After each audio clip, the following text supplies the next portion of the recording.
Disons que l'innovation technologique est compliquée et l'innovation humaine est complexe. La différence entre les deux, ce serait compliqué, on peut décortiquer quelque chose de compliqué et donc en faire, 10 petites boîtes et trouver une solution pour les 10 et ensuite on réintègre l'ensemble et ça fait une belle solution à la problématique compliquée. Et par contre, l'humain étant complexe, il n'y a pas cette possibilité de découper une problématique humaine en petites boîtes et ensuite trouver une solution pour chacune et ensuite de réintégrer l'ensemble. Bonjour, je suis Alice de Casanov et aujourd'hui l'ampoule vient éclairer le parcours de Pierre Groulx. Il est maintenant coach après un parcours d'ingénieur et de chef de projet européen. De son expérience, il en a tiré une philosophie de management qu'il détaille dans son livre L'harmonie est autour de la table, coécrit avec Frédéric Perland. Clic! Et maintenant, lumière sur Pierre. Eh bien, je m'appelle Pierre Groulx. J'ai fondé une entreprise pour accompagner les dirigeants et leurs équipes pour allumer le feu de l'intelligence collective. Mon entreprise s'appelle Onde, H-O-N-D-E, c'est une onde harmonieuse. Et comment en es-tu venu à travailler dans le monde de l'innovation ? Je suis tombé un peu dedans quasiment dès le début en fait. J'ai fait une formation d'ingénieur en électronique, donc à cette époque-là c'était assez large le spectre. Et ce qui m'intéressait, c'était les télécoms, l'informatique principalement. Et j'avais un souhait depuis le bac qui était de travailler dans le spatial. Et j'ai fini par trouver un stage chez Matra Systèmes et Information. Et c'était pour faire des évolutions, donc de développement logiciel, pour faire évoluer des applicatifs d'une station sol d'un système satellitaire. J'ai eu la chance d'avoir un maître de stage qui avait des envies de faire évoluer le monde du spatial vers la 3D. Donc il était un petit peu en avance de phase. Je me suis retrouvé à cogiter sur, tiens, on a des imageries, comment on peut faire pour les afficher en 3D. Alors on est en 99, on est largement avant Google Earth. Et à cette époque, en effet, la géographie était assez plate. J'ai commencé à bosser sur un projet qui était répondre à l'appel d'offres d'une station sol du satellite version 2 sur lequel je travaillais. Tout ce qui était à développer était déjà écrit en termes de conception. C'était un peu bridé en termes de liberté. Donc au bout de quelques mois, je suis allé à la machine à café, les différents endroits du site. C'était un site de 400 personnes. Et là, j'ai découvert un chef de projet qui cherchait quelqu'un pour faire de l'innovation. Là, on est en 2000. Et donc, c'était comment on met de la géographie en 3D et comment on va ensuite propulser ça sur Internet. Et c'était assez marrant d'ailleurs parce qu'à cette époque-là, tout le monde était à se dire, on a des données et on sait pas trop quoi en faire. Donc, c'était une époque où on s'est retrouvé avec nous, on va dire, EADS qui avait de l'imagerie satellitaire, des systèmes et des compétences autour de ce monde-là, une filiale qui avait été rachetée qui s'appelait APIC à l'époque, c'était un système d'information géographique, des éditeurs de contenu touristique chez Hachette, parce que c'était Lagardère, Matra, il y avait des possibilités de rencontrer assez facilement ce qui se passait côté Lagardère. Et donc c'était on a de l'information géographique, touristique, qu'est-ce qu'on peut en faire? Et donc on se prêtait tout. On n'en était même pas à réfléchir à qu'est-ce qu'on peut faire comme business, quoi. C'était assez surprenant et très confortable aussi parce que de fait, on était dans cultiver qu'est-ce qu'on peut faire avec ce qu'on a dans les mains. Et donc très transverse. C'est un projet qui a duré 2-3 ans. Donc Pierre, raconte-nous comment tu es devenu coach. Sur le dernier gros projet que j'avais fait chez Airbus, on avait rassemblé une équipe de 25 personnes. On avait envie d'innover au niveau du management, donc de sortir un peu des cadres classiques, pyramidaux, classiques ou voire matriciels, mais c'était un peu bancal aussi par endroits. Disons que l'innovation technologique est compliquée et l'innovation humaine est complexe. La différence entre les deux, ce serait compliqué, on peut décortiquer quelque chose de compliqué et donc en faire, 10 petites boîtes et trouver une solution pour les 10 et ensuite on réintègre l'ensemble et ça fait une belle solution à la problématique compliquée. Et par contre, l'humain étant complexe, il n'y a pas cette possibilité de découper une problématique humaine en petites boîtes et ensuite trouver une solution pour chacune et ensuite de réintégrer l'ensemble. Donc on était conscient de ça parce qu'on avait fait beaucoup de projets européens en fait, des consortiums avec beaucoup de partenaires, 10, 15, puis après 30, 35. Dans un projet européen, il n'y a pas de chef en fait, il y a un coordinateur qui s'occupe de gérer le fait que ça avance parmi les partenaires. Mais c'est pas parce qu'on s'appelle EADS et qu'on est une énorme entreprise qu'un petit labo en Allemagne ou aux Pays-Bas a moins d'importance que nous sur le projet.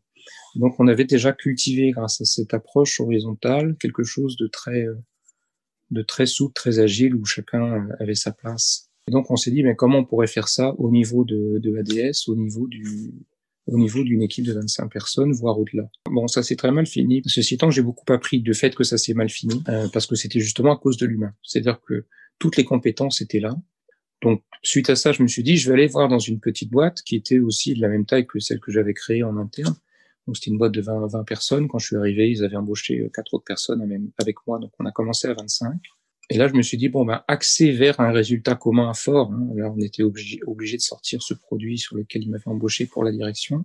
Comment faire pour essayer d'éviter ce qui vient de se passer dans l'expérience que j'avais vécue. Au final, j'ai remis en place tout un tas de choses qui avaient bien marché. Je les ai affinées avec cette intelligence collective. On se mettait autour d'une table et on mettait en place des rouages ensemble. Et je me suis rendu compte que la culture de l'entreprise dans laquelle j'étais n'était pas finalement en accord avec cette approche-là. Donc, comme j'avais en gros la moitié de la boîte à piloter, l'autre moitié était encore pilotée avec la culture qui avait une dizaine d'années de cette entreprise. Et c'est là que je me suis rendu compte que c'était pas suffisant de dire ça marche et de prouver que ça marche, puisque ça met quelque chose en mouvement dans une confrontation assez forte d'une culture qui était mise en place. Et donc je me suis dit, mais comment je peux faire pour arriver à créer un cadre qui permette de continuer cette innovation managériale. Je suis pas le seul à l'avoir faite. Hein. Il y a pas mal d'entreprises qui cherchent aussi des rouages complètement différents. Et donc j'ai découvert le métier du coaching.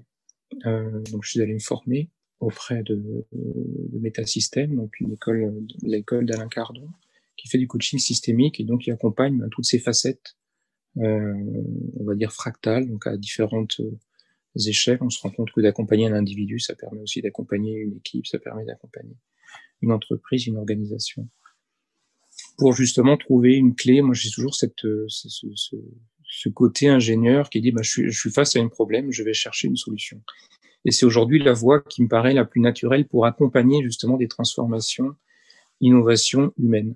C'est d'avoir quelqu'un qui est là à côté et qui va à peine être visible pour accompagner un changement en mettant les gens autour d'une table capables de trouver finalement en eux les solutions pour s'organiser. Pour moi, la définition, on parle beaucoup d'agilité dans l'entreprise, même les plus grandes aujourd'hui, ça fait une bonne dizaine d'années, voire plus. J'ai testé plein de choses, hein. Il y a plein de méthodes qui existent, qui sont toutes très bien, très bonnes idées à droite et à gauche. Et ce que je me suis rendu compte, c'est qu'au-delà de ces méthodes, chaque équipe était unique et même chaque individu. Je me souviens quand j'avais quitté EADS, j'avais fait un interview avec toutes les personnes de mon équipe et je leur avais posé des questions diverses, mais autour de comment ils s'organisaient. On avait mis en place des outils en commun, des tableaux de bord, des Kanban et autres. Et ce qui était intéressant, c'est de voir au-delà de l'outil qui était mis en commun, comment chacun s'organisait individuellement pour arriver à leur résultat. C'est une équipe qui fonctionnait assez bien. Et donc, chacun était très différent. Et donc, c'était assez impressionnant. C'est-à-dire qu'il y en a qui disaient non, l'outil en commun, je regarde une fois par mois, ça me suffit. Certains étaient avec des listes sur un papier, ils raillaient quand ils avaient réussi. D'autres étaient organisés sur leurs fichiers numériques. D'autres, c'était assez incroyable de voir toute la diversité. Il y avait peut-être une quinzaine de personnes que j'ai interrogées avant de partir. C'était 15 personnes complètement différentes. Et à partir de cette prise de conscience par le toucher, hein, parce qu'intellectuellement, bien entendu, on peut se dire, on est tous différents, mais comme je dis, le savoir, c'est une chose, mais de le toucher, de le vivre, c'est beaucoup plus pertinent, beaucoup plus fort. Eh bien, je me suis dit, laissons tomber la méthode. Donc, sur l'équipe que j'ai construite dans cette petite entreprise, on est parti de la méthode Scrum, qui est un classique, et on l'a déconstruite, en fait, au fur et à mesure qu'on avançait. Parce qu'on se disait, tiens, finalement, le daily meeting, On n'arrivait pas à le planifier parce qu'on n'était jamais arrivé à la même heure. Le midi, on mangeait jamais à la même heure non plus. Il y en avait des lève-tôt, des couche-tôt. Enfin bon, donc on n'arrivait jamais à trouver un créneau pour se fixer 15 minutes tous les jours. C'était une contrainte qui nous ennuyait. Donc on a laissé tomber cette contrainte. On a trouvé une autre manière d'avancer. On l'a pas complètement gommé, mais on l'a réadapté à notre sauce. Et au fur et à mesure, toutes les 2 semaines, on faisait une rétrospective et on mettait les choses à plat. On disait, tiens, mais comment on peut faire pour améliorer l'usine? Comment on peut faire pour améliorer nos rouages? Et au fur et à mesure qu'on avançait, on changeait nos règles en permanence, en permanence, en permanence, pour arriver à quelque chose qui marche pour cette équipe. En partant, mon directeur m'a dit, tiens, ce serait bien de mettre noir sur blanc, tout ça. Donc j'ai mis noir sur blanc tout ça. J'ai dit, attention, ça marche pour cette équipe. Et dans 3 mois, peut-être, là aujourd'hui, je sais pas, ça fait quelques années que je les ai quittés, peut-être qu'ils ont complètement tout changé. Parce que je ne suis plus là, parce que d'autres personnes sont arrivées, d'autres personnes sont parties. Et c'est ça pour moi l'agilité, c'est-à-dire de trouver les règles minimales qui permettent à une équipe d'être super efficace, concentrée sur les résultats qu'ils ont. Et on peut s'inspirer de méthodes, elles sont bien. Par contre, essayer de les imposer et de les imposer à toute une entreprise, ce serait pour moi une grave erreur, puisqu'elle ne correspondrait pas à chacune de l'unicité et de la spécificité de chaque équipe. Donc, oui, c'est vraiment faire émerger, pour moi, le coaching d'une personne ou d'une équipe, c'est vraiment de faire émerger leurs clés, leur potentiel, parce que c'est eux les experts, c'est eux qui savent ce qu'ils font tous les matins, que ce soit un développeur, que ce soit un expert comptable, que ce soit des gens qui font de la formation sur les réseaux sociaux, à différents clients que j'ai aujourd'hui, ils savent exactement ce qu'ils ont à faire. Et c'est un peu accompagner pour la direction un lâcher prise sur les gens qui sont au-dessous d'eux en disant mais allez-y, faites quoi. Et accompagner vers le bas une prise de responsabilité parce que la problématique est souvent là. C'est-à-dire il y a parfois des gens que j'avais dans mes équipes qui avaient un peu du mal avec cette approche horizontale parce que il y avait personne qui disait fais ça. Il y avait voilà ce qu'il y a à faire tous ensemble, ben vas-y prends ce qu'il y a à faire, prends ce que tu as envie de faire. Et ça pouvait les perturber en disant mince, si je me loupe, ce sera uniquement de ma faute. Et moi, j'en suis pas là par rapport à cette prise de responsabilité. Donc ça a été aussi une découverte. Donc tout ça, ça s'accompagne en douceur. Ce que tu décris, ça me fait penser pas mal à la culture d'entreprise. Qu'est-ce que la culture d'entreprise pour toi et comment est-ce qu'on arrive à innover dans cette culture d'entreprise? Alors la culture d'entreprise, tout d'abord, c'est celle du patron. C'est-à-dire que on est quand même chez lui, dans son navire, quelle que soit la taille. Alors dans un grand groupe, c'est un peu différent, mais quand même, il y a quelque chose qui ruisselle d'une direction jusqu'en bas. Ça m'avait bien marqué sur certains aspects. Ce serait trop long d'y rester. Donc, quelle que soit la taille de l'entreprise, la culture, c'est d'abord celle du dirigeant, celle du PDG, celle du patron, et si on descend après, celle du chef de l'équipe, etc. Arriver à la dessiner, c'est pas évident. C'est-à-dire, c'est un peu comme on dirait à quelqu'un, je sais pas, quelle est votre pédagogie pour quelqu'un qui ferait de l'enseignement. C'est pas une question facile à répondre parce qu'il y a tellement de manières de répondre à une question comme ça. C'est presque abstrait de dire à quelqu'un, bah, c'est quoi la culture de ton entreprise?